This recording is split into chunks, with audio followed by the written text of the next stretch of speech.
Hi, everybody. We are live here from the Wipro Pavilion at Davos, 63 if you're walking around on the promenade. I am here with my co-host today, Naveen. He is the CM of Wipro. Naveen. Hi, everyone.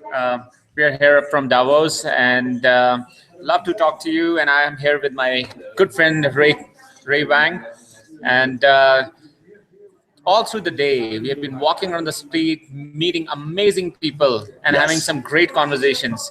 So it has been a great day. And one of the interesting things, as we saw building up over here, was people talking about privacy. That all of a sudden, that with the elections coming up in some of the European countries, all of a sudden the talk about data privacy has popped up. So Ray, what are your thoughts on that? Well, I thought it would be great to bring in our expert on digital privacy and safety, Steve Wilson. And Steve is our Vice President and Principal Analyst in Sydney. He's been looking at this issue for quite some time. And let's actually jump in here and really talk about that. And definitely, Steve, you've been looking and seeing what's the mood here at Davos as well. And we're going to jump in. But what's starting? Why is this privacy issue keep popping up? It's already international human right. Why do we have to worry about this, Steve?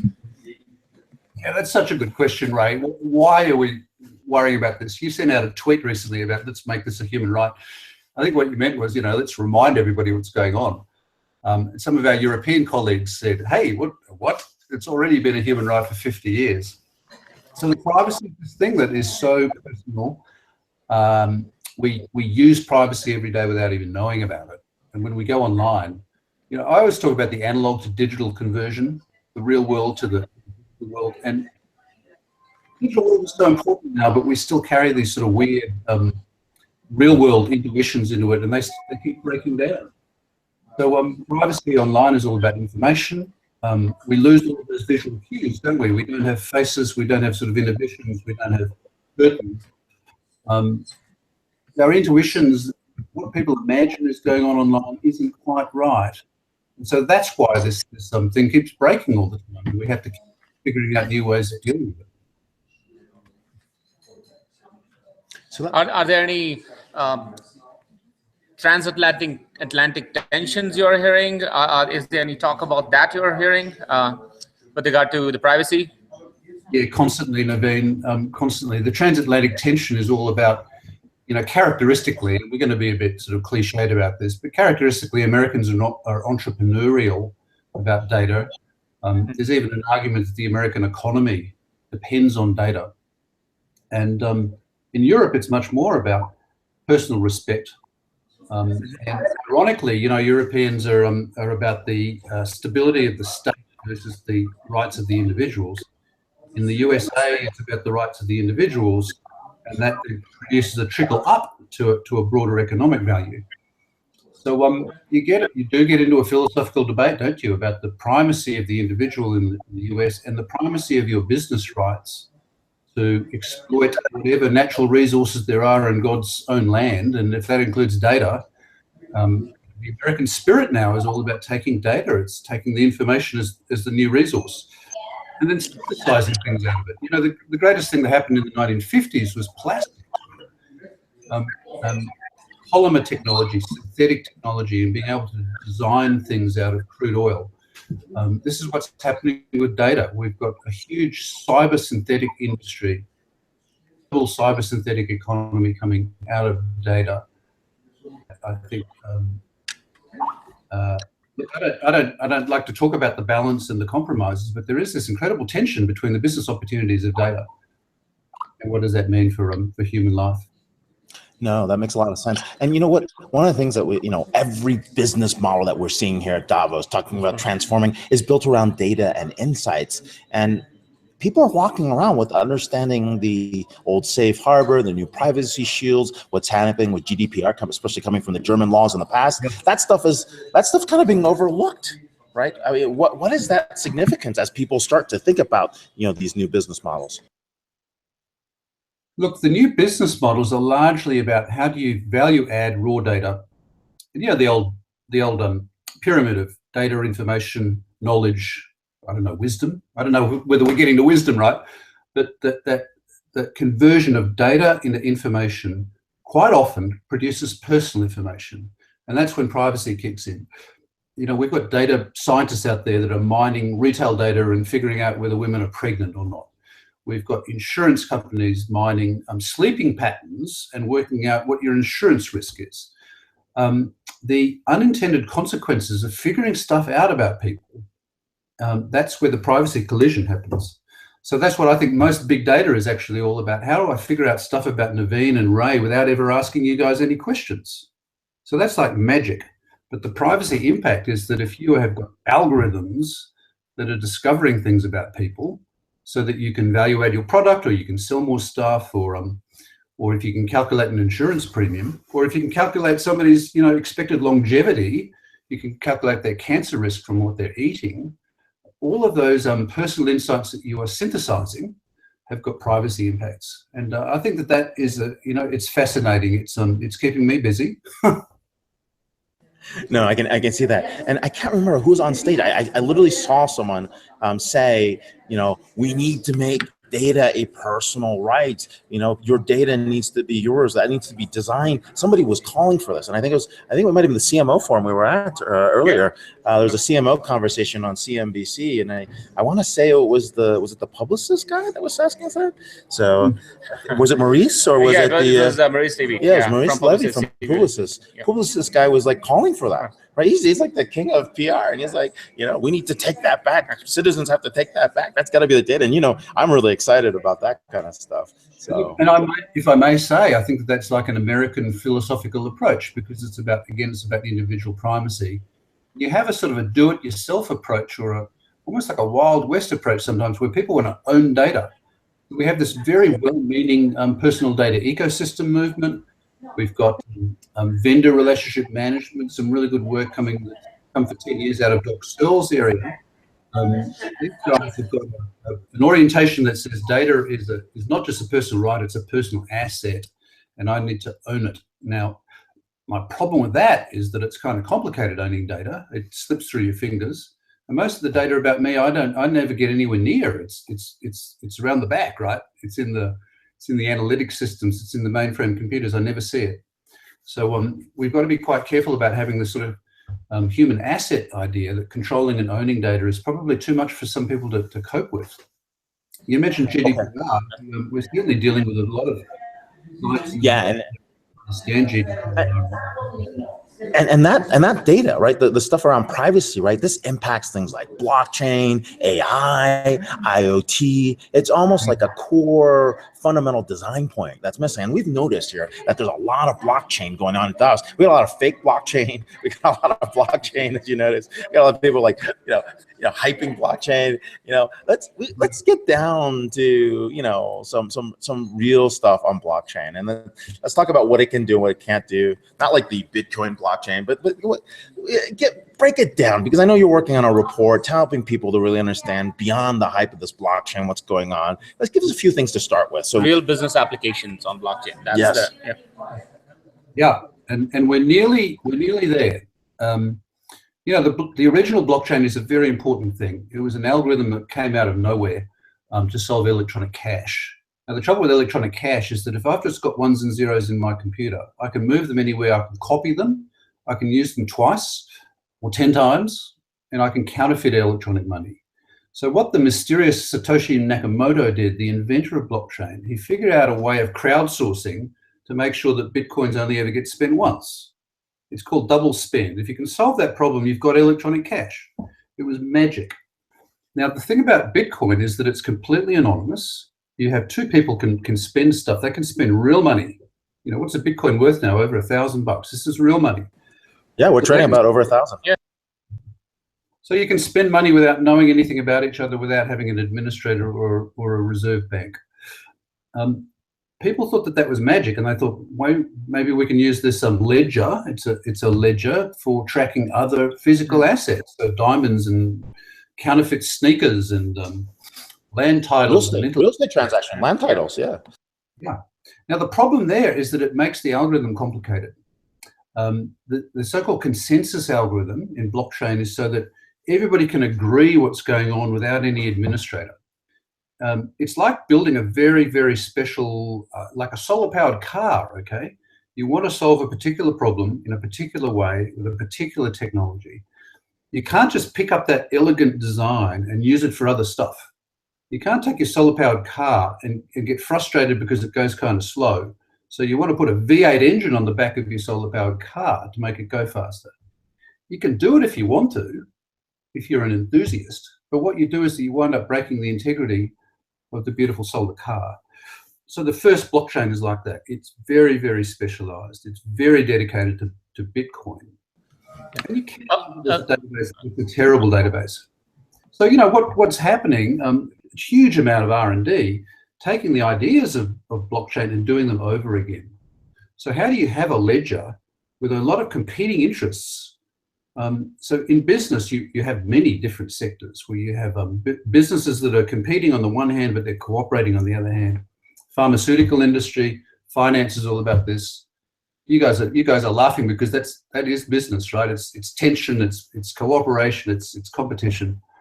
But it's also enlightened self-interest. So if there is a common infrastructure for dealing with, say, you know, interbank settlement or currency swaps or drug research or the supply chain in aeronautics, you know, we've got dirty big aeroplanes that are using the same parts suppliers, and there's nothing more sensitive than the delivery of parts to different places around the world because they're competitive. So, Steve, where are you seeing this whole thing? I mean, you know, I mean, there's a lot of talk about skunk works on blockchain in many companies, many organizations. I mean, there's not a one you will pick up where it is not being talked about. Where are you seeing some promising things, you know, which are coming out, which we could really see in action? You know, some piece of business will get up and say, oh, I have gone ahead and put this on blockchain for good, you know, and I really like it. I haven't noticed that to a degree. What are your thoughts on that?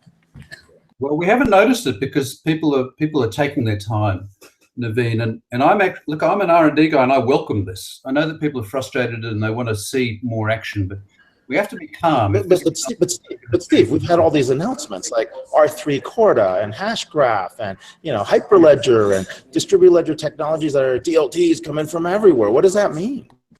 Look, nothing coming out of Hyperledger is live yet in a commercial sense. Hashgraph, that's a brand new algorithm. It's like third generation, and it's very much dedicated to reaching consensus about individuals in a identity system. It's for what's called single sign-off.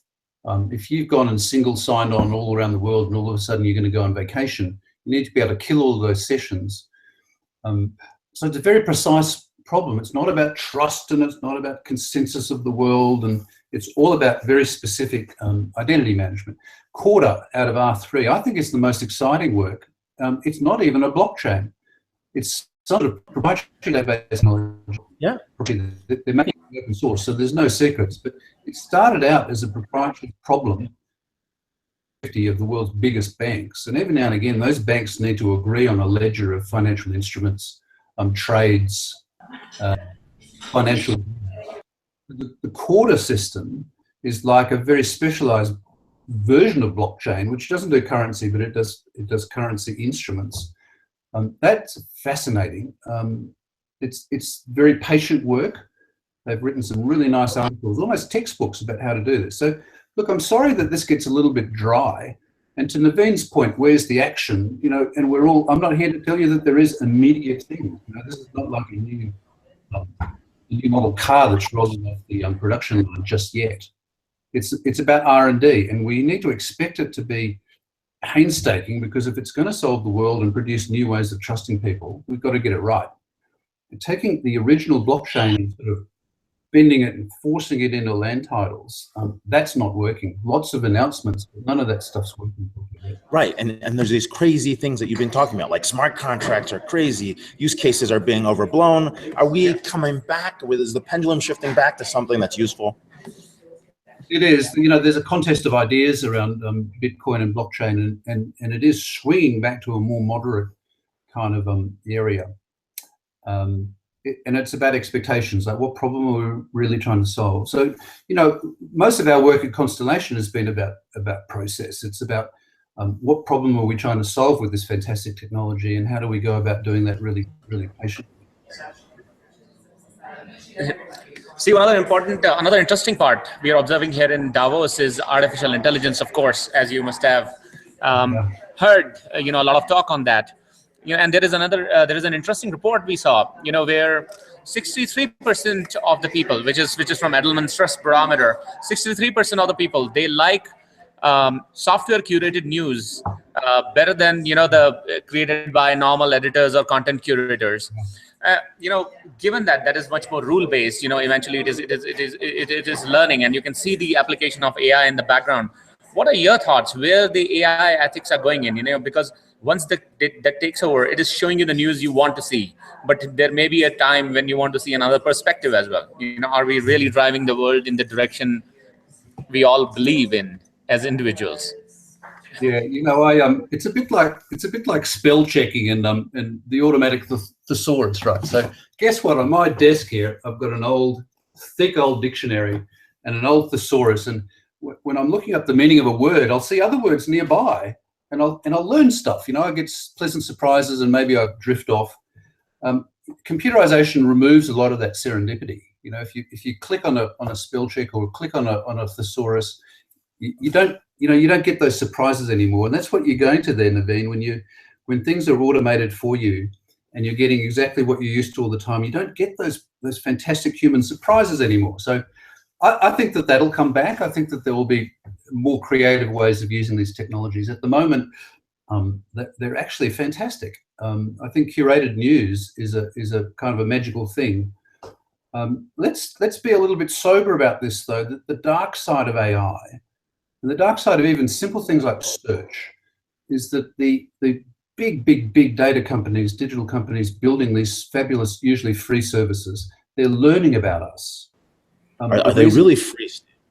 The reason why Google has search suggestions is that they're trying to predict what we're interested in, and they're trying to read our minds. And they're doing that because they want to sell us stuff. Let's be quite candid about this.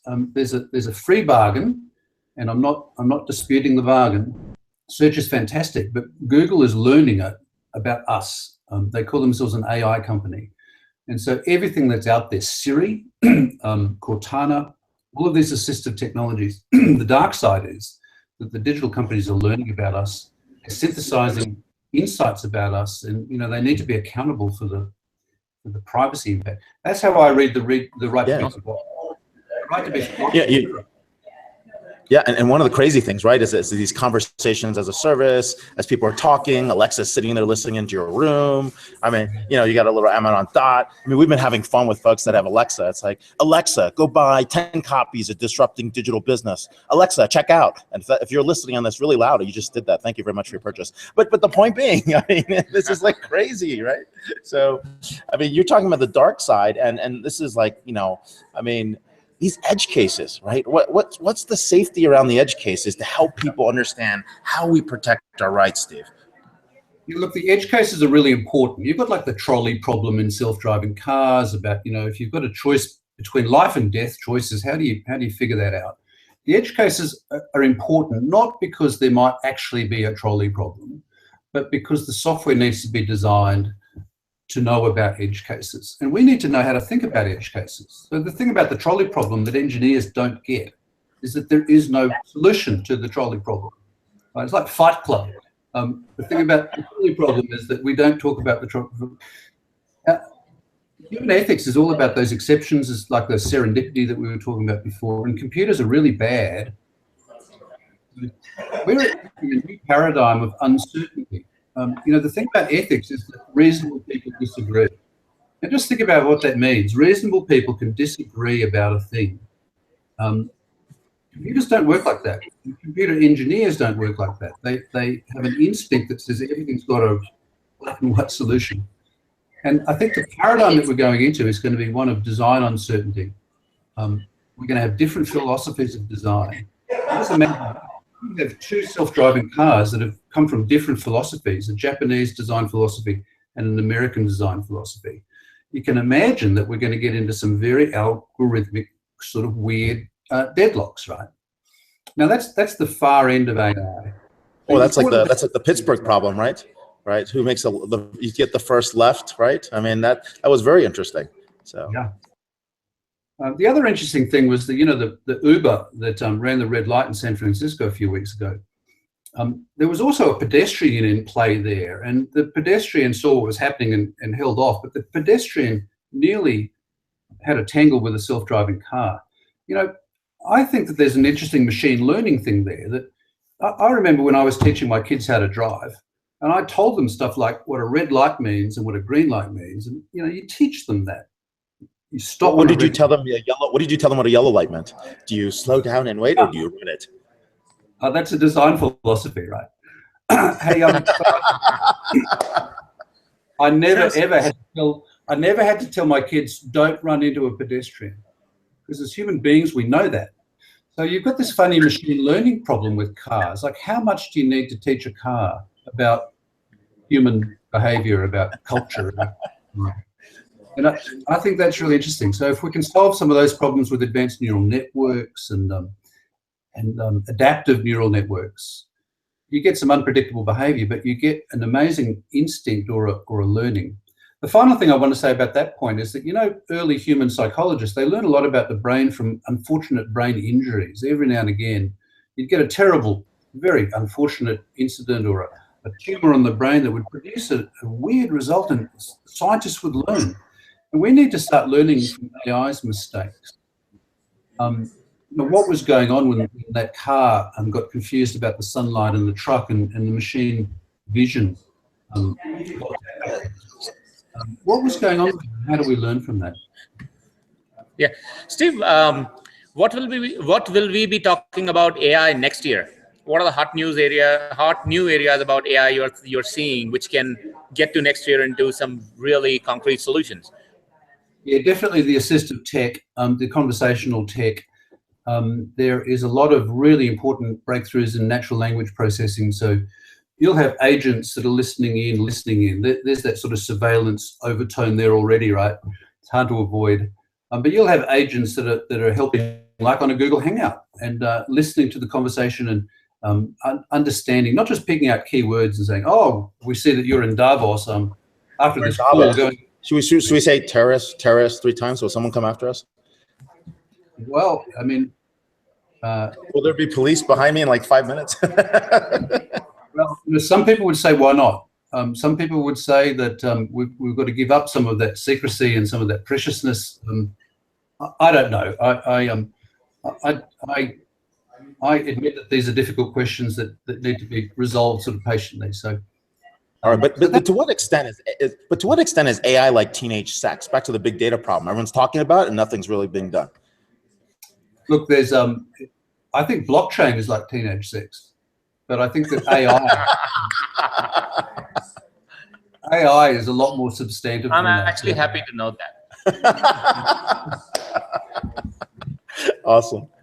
So, well, no, hey, Steve, this is awesome. There's a lot of research I know that you're publishing. We're going to talk a little bit about what's happening here at Davos, but thank you so much for being here. Everyone can follow Steve at SteveN_Lockstep on Twitter, and you'll definitely catch up with him to see what the latest is on the real story on blockchain, AI ethics, digital privacy, and safety, and all the way from Sydney. Thank you so much for waking up this early morning to talk to us about what's going on.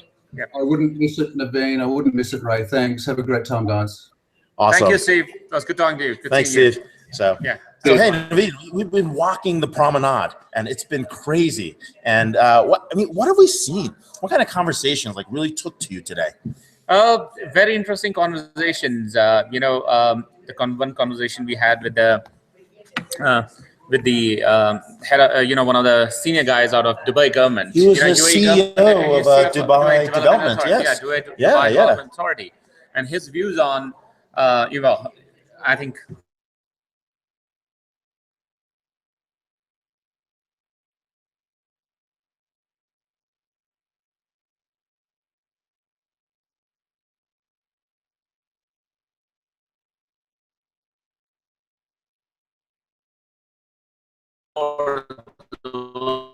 Quick, after January 20th, what the steps are going to be, where we want to take the world. So everybody at least appeared positive. Yes, yes. Which is very, very promising from that standpoint. So that was one of my biggest observation today, that especially somebody who is from UAE and looking at it from a very different vantage point. Yeah, and we've been walking the streets. We've seen anything. We've been to stuff happening at the sanctuary. We had some very interesting conversations. And equality around equality. We actually we won't talk about that. we were checking out a forum on it's on STEM. We didn't realize it was a women's STEM forum, so we're kicked out. So. Yeah, and in fact, we were talking about implicit. Yes, absolutely. And another interesting thing as a CMO, definitely I can talk about. Hey, fellow CMOs, if you're listening, definitely there is an order which all the CMO community needs to get up and really look into it to change in terms of how do you do your stakeholder alignment. From your from the community to your employees to your stakeholders, everyone, and your customers, everything in that same. We need to really come up with those. Otherwise, we will find it extremely hard to really talk about that. What is the money which is being spent on marketing? What is the real measure of it, or how are you measuring it? I just found that really some very established marketers, career marketers, to find it hard to answer that question. I think the time has come that this community gets together and really think about it. Yeah, and then this morning I was interviewing someone from Investor, Kaleem, and he was really basically helping people figure out how to do financial education. He's trying to improve inclusiveness, helping people to democratize the ability to get to investments really through a learning, a mobility, a gamification kind of app in the background. And then, we had some great conversations at Salesforce. We just met Alex Deon, Lynn Vodanovich. We had Dan Farber all in one place. We kind of caught up. That's the best part about Davos, that, you can really, otherwise you might end up just matching the calendars for a long time. And here it just becomes very easy to, walk up into a pavilion and have a good conversation with them. And have a cup of coffee. So yeah, it's definitely. Yeah, really. and last night, right, when we were sitting with Michael Douglas. Yes, right, and we heard Jack Ma singing at Piano Bar. So what could be better than that? And if for folks who are listening live right now at Davos, 7 p.m., right? You guys have a reception. Yes, we have a reception, and it's going to be an absolute full house. With our reception. So if there's a community in Davos listening to DisrupTV, definitely do drop by and drop us an email, come to our pavilion. I will make sure you get in. And ask for him, otherwise you're never getting in. Yes. So hey, we are wrapping up here. We're going to have another episode, the last one on day 4 for us, day 3 for everybody else at Davos. Holger Mueller will be there, 4 p.m. Central European time, 7 a.m. Pacific, 10 a.m. Eastern. Come join us for Disrupt TV show, and we'll give you some more insights around Davos. Definitely follow us at Disrupt TV show, and more importantly, follow the WEF17, WEF Talks hashtags if you want to find out more and figure out what in the world we are doing at Davos. So thanks a lot, everyone, and see you.